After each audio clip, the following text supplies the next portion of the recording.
Hi friends, welcome to தெய்வாஸ் Nalabagam. இன்னைக்கு தெய்வாஸ் நலபாகத்துல இட்லி பொடி எப்படி அரைக்கிறதுன்னு பார்க்கலாங்க. இந்த மாதிரி இட்லி பொடி அரைச்சு பாருங்க, ரொம்ப நல்லா வாசனையாகவும் டேஸ்டாகவும் இருக்குங்க. வாங்க எப்படி செய்யறதுன்னு பார்க்கலாம்.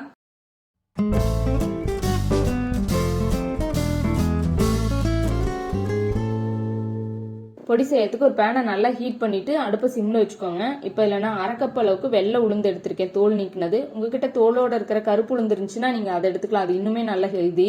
டேஸ்ட் எதுவுமே மாறாது, பொடி மட்டும் கொஞ்சம் கலர் சேஞ்ச் ஆகும், மற்றபடி எந்த டேஸ்ட்டுமே மாறாது. இப்போ வந்து உளுந்த உள்ள சேர்த்துக்கலாம். சேர்த்துட்டு இதை நல்லா சிம்ல வச்சு நல்லா ரோஸ்ட் பண்ணிக்கோங்க. நீங்க அடுப்பை வேகமாக வச்சீங்கன்னா சீக்கிரமா ரோஸ்ட் ஆன மாதிரி இருக்கும், பட் நல்லா ரோஸ்ட் ஆகாது, மேலே கரிஞ்ச மாதிரி ஆயிரும். இப்போ இந்த அளவுக்கு நல்லா ரோஸ்ட் ஆனதுக்கப்புறம் இதை பிளேட்டுக்கு மாற்றிக்கலாம். இப்போ இதில் அரை கப்பு உளுந்துக்கு 1/4 கப் அளவுக்கு கடலைப்பருப்பு எடுத்துக்கோங்க. இதையும் அதே மாதிரி நல்லா சிம்ல வச்சுட்டு நல்லா ரோஸ்ட் பண்ணிடுங்க. பருப்பு எதுவும் கரிஞ்சிடக்கூடாது, இந்த அளவுக்கு நல்லா ரோஸ்ட் பண்ணி எடுத்துக்கோங்க. இப்போ இதையும் பிளேட்டுக்கு மாற்றிக்கலாம். இப்போ இதில் 1 டேபிள் ஸ்பூன் அளவுக்கு துவரம்பருப்பு எடுத்திருக்கேன், இதையும் நல்லா ரோஸ்ட் பண்ணிக்கோங்க. இந்த துவரம்பருப்போட இந்த ஃப்ளேவர் வந்து நல்லா இந்த பொடிக்கு நல்லா வாசனையாக இருக்கும். இந்த அளவுக்கு நல்லா ரோஸ்ட் ஆனதுக்கப்புறம் இதையும் பிளேட்டுக்கு மாற்றிக்கலாம்.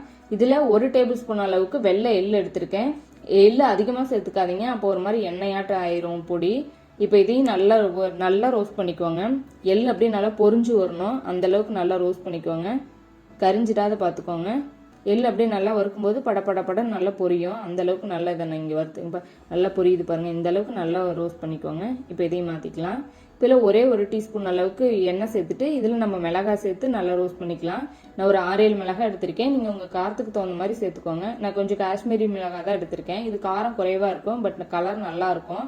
இந்த அளவுக்கு காரம் எங்களுக்கு போதுங்கனால நான் இந்த அளவுக்கு எடுத்திருக்கேன். உங்களுக்கு எந்த அளவுக்கு காரம் வேணுமோ அதுக்கு தகுந்த மாதிரி நீங்கள் மிளகாய் அட்ஜஸ்ட் பண்ணி சேர்த்துக்கோங்க. நம்ம எல்லா பொருளுமே எண்ணெயில் வதக்கணும்னா பொடி ரொம்ப நாள் வச்சிருக்க முடியாது, ரொம்ப ஸ்மெல் எடுத்துரும். ஆனால் இந்த மாதிரி நல்லா ட்ரை ரோஸ்ட் பண்ணிங்கன்னா பொடி ரொம்ப நாளைக்கு வச்சிருக்கலாம், ஃப்ரெஷ்னஸாக அப்படியே இருக்கும், எதுவுமே மாறாது, டேஸ்ட்டு சூப்பராக இருக்கும். இப்போ இதையும் இந்த அளவுக்கு நல்லா ரோஸ்ட் பண்ணதுக்கப்புறம் இதையும் பிளேட்டுக்கு மாற்றிக்கலாம். அவ்வளோதாங்க, எல்லாமே ரோஸ்ட் பண்ணியாச்சு. இப்போ இந்த சூடு இருக்கும்போதே இதில் நம்ம ஒரு 1/2 டீஸ்பூன் அளவுக்கு பெருங்காயத்தூள் சேர்த்துக்கோங்க. அது மேலே போட்டு இப்போ தேவையான அளவுக்கு உப்பு சேர்த்துக்கோங்க, ஒரு 1/2 டீஸ்பூன் அளவுக்கு உப்பு சேர்த்துக்கோங்க. இப்போ இதை நல்லா கம்ப்ளீட்டாக ஆற வச்சுருங்க. ஆறுனதுக்கப்புறம் நம்ம மிக்சி ஜாரில் சேர்த்துக்கலாம். சேர்த்துட்டு இது கொஞ்சம் நல்லா அரைச்சதுக்கப்புறம் இதில் ஒரு துண்டு அளவுக்கு வெல்லம் சேர்த்து கடைசியாக நீங்கள் அரைச்சிக்கோங்க, இப்போ டேஸ்ட்டு சூப்பராக இருக்கும். இப்போ இதை மிக்சி ஜாருக்கு மாற்றிடலாம். நல்லா ஆறிடுச்சு, இப்போ எல்லாத்தையும் இதில் மாற்றிடலாம்.